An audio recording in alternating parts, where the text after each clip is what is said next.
ahead, I'll ask for that title shot as soon as I take another 2 guys out. But for now, I just want to relax for like a month and then see what the UFC offer me. And whatever they offer me, I'll take. I don't care. Last question. Did you exchange words with Donald after the fight? Obviously, it was a very friendly build-up. You had a lot of respect for each other before, but did you exchange words after? Yeah, he come up to me, and he was just, he congratulated me, and I thanked him for the opportunity.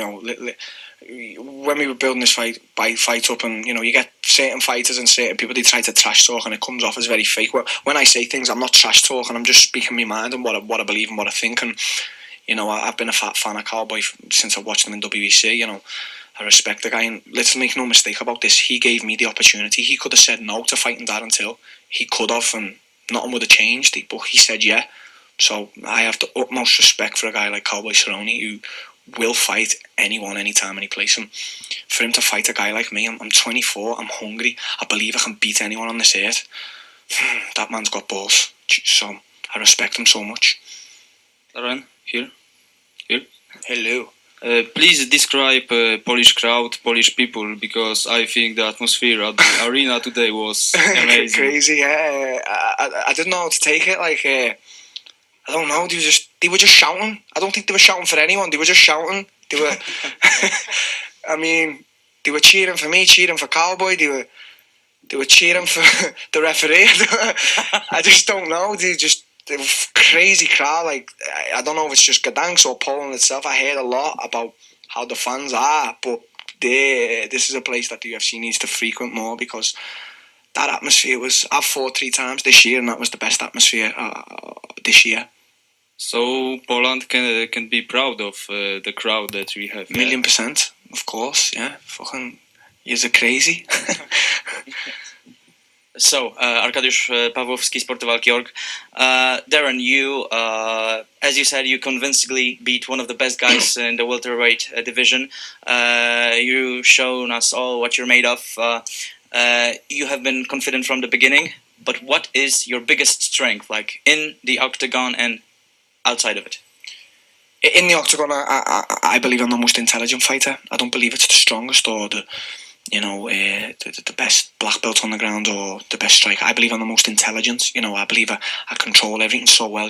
Cowboy was throwing push kicks, and people see me get low kicked in my last fight, and they took that as a weakness. I was letting Boyan low kick me in my last fight. I was drawing him in to what I wanted. And people always say, well, how are you going to deal with this pace?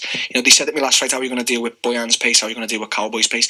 They have to worry about dealing about my pace. I bring them into my world, and my world is different. When you're in my world, it's my rules, and that's what I do at every fight. And outside of it, I'm just normal. I'm just normal.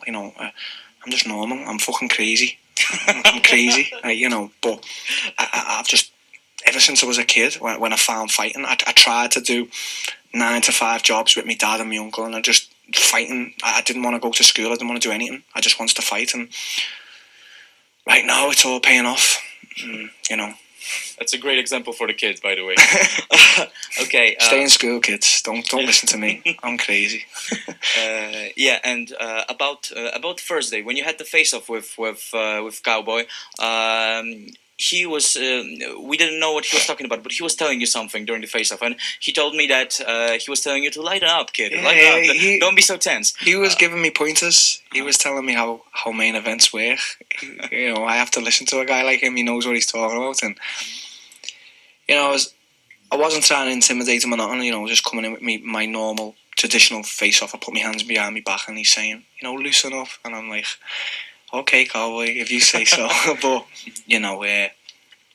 every fighter in this world I respect, so So that wasn't you being arrogant or disrespectful. That was you just being you, being focused. People, one thing with me is I am not arrogant. I am not cocky. I don't think I'm better than anyone in this world. I am just confident in me. Yous all aren't going to believe in me if I don't. No one, my mum, my coach, I need to believe in myself, so I do 100%, and I don't really give a fuck what anyone thinks, if they think I'm being arrogant or what. It's definitely not arrogance, it's just my confidence. It's just, that's who I am. I'm not fake, I'm not anything. I'm just very, very confident. Darren, can you explain for us just how valuable the time you spent down in Brazil was for your career and your growth as a fighter, and also how important it was for you to come back home and train out of Liverpool again?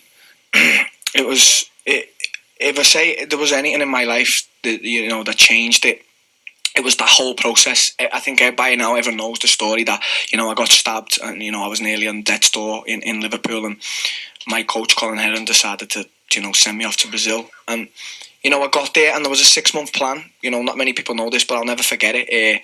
There was a date to come back to Liverpool. It was July 2013. I think it was the 13th of July 2013 to come back to England after being 6 months in Brazil. Like, that was 6 months was going to change me in Brazil. And I ended up, going out there, and as I've just said, I'm crazy. I got a girl pregnant, and she's like, well, what are you doing? You're going to stay or go? And I'm like, well, I've got to fucking stay now, haven't I? So, So let's make a life in Brazil, and that's what I did. I adapted. I didn't speak any Portuguese, and I'll never forget going into supermarkets and not being able to say a word, and the girls are all like and laughing at me because I didn't speak the language. And I thought, oh well, I'm going to learn Portuguese now, and I'm just going to set myself up out here, and I know that I'll get to do UFC doing that. And everything I've said, I'm done. Everything I've said in my mind, I've done, and it's all coming true. And it only comes true when you work hard and believe in shit like that. And what about coming home? Are you now back at home for good now, or are you going back to Brazil again eventually? Well, yeah, I've been back in Liverpool this whole year. I felt like I needed to come back to see Colin, and in my opinion, Colin's one of the best coaches in the world, and I wanted to really just get back and focus on striking and certain training things with Colin. I didn't come back for family or anything. I didn't, you get certain fighters. I always overhear them talking about how much they're missing the family after a month, and I think, mate, you need to shut up. I haven't seen my daughter for over a year, and I'm dealing with that in my way. I'm not sitting here crying, but I haven't seen my own daughter face to face in 1 year. She's only 3, but I know what I'm doing is bigger than me and bigger than her. It's all for me and it's all for her, and everyone that supports me. And right now, I'm just gonna live in Liverpool, go back to Brazil every time I can, and just keep it like that. Just keep it simple. Darren, here. Hello. Hey, congrats on your win. Thank you. So your previous fight was not a very long time ago because you fought Boyan in Rotterdam. It was in September, and it went full distance, and it was a striking war. So you didn't have much time to recover, and did you have any doubts or maybe hesitate whether to take this fight with Cerrone or? I don't doubt ever. The UFC, I could come out this door now and they could say, Tyron Ruddy is ready to fight next week. Would you fight him? And I wouldn't doubt that. I'd go in there and beat him. I wouldn't doubt it. I just don't doubt myself in anything I do. I just don't doubt myself. And, it was a short time, and I'll never forget Sean saying, well, you should fight Cowboy. Would you do that? And I said, yeah. And then my manager said, well, wait, we need to speak. And I said, well, I want to fight him. And, you could say 7 weeks was a short time, but to me, no, I'm not going to let an opportunity like that surpass me. And I didn't. And, look what's happened now. Everyone, every motherfucker who doubted me is now saying I'm the new superstar. So...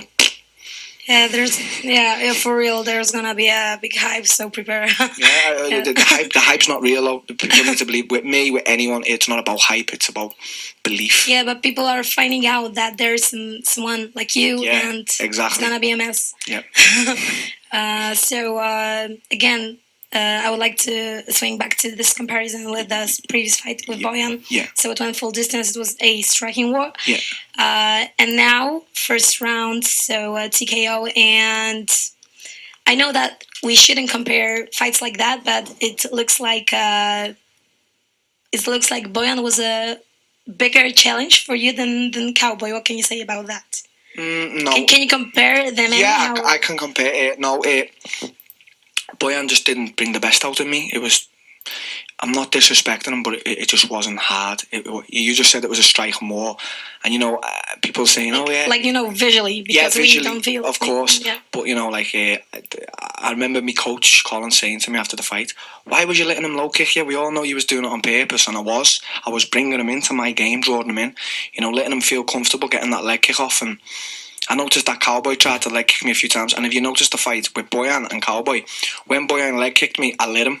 When Cowboy did it tonight, I didn't let him. I didn't let Cowboy get into that little... Every time he low kicked me, I threw the left hand if it landed or what. But no, Boyan wasn't a stronger competitor. I don't believe he brought the best out in me, and that's no disrespect to him, but I was too relaxed, having too much fun. Tonight, I wasn't here for fun with Cowboy. Cowboy's Cowboy. Thank you. Yeah, so you're very confident, obviously. Yeah. And if you look at the division and you look at the other fighters in your division, who do you think that will give you the hardest fight of all of them? A guy that can bring me up my pace. A guy who can just come in, doesn't give a fuck about what I do, and just drives me to the fence, tries to throw me on my back and just beat the shit out of me. You know, I mean, I hope they're not watching now because they're all going to do it. Shit, what have I said? Do you have a name in mind? Sorry? Do you have a name in mind? I think really the hardest person in the welterweight division is Damian Maia. I do. It's just we've seen time and time again. You think, oh yeah, I can. It's mad being in that world of like the grounds. I always think about with my coach Marcelo Brigadier when he'd call me to roll, and I'd be like, I'm gonna do this, I'm gonna do that. They just bring it into this crazy world of false insecurity, and they just fucking strangle the life out of you when they're ready. Good. And Damien does that. Damien doesn't come in to punch or whatever. He thought he was a striker a few years ago, and now he's gone back to what he knows, and he is, to me, I think he's the biggest challenge for anyone. I know Corby's fighting him now, and Corby's a relentless wrestler. But I believe that Damien is the hardest fight in the welterweight division. I'll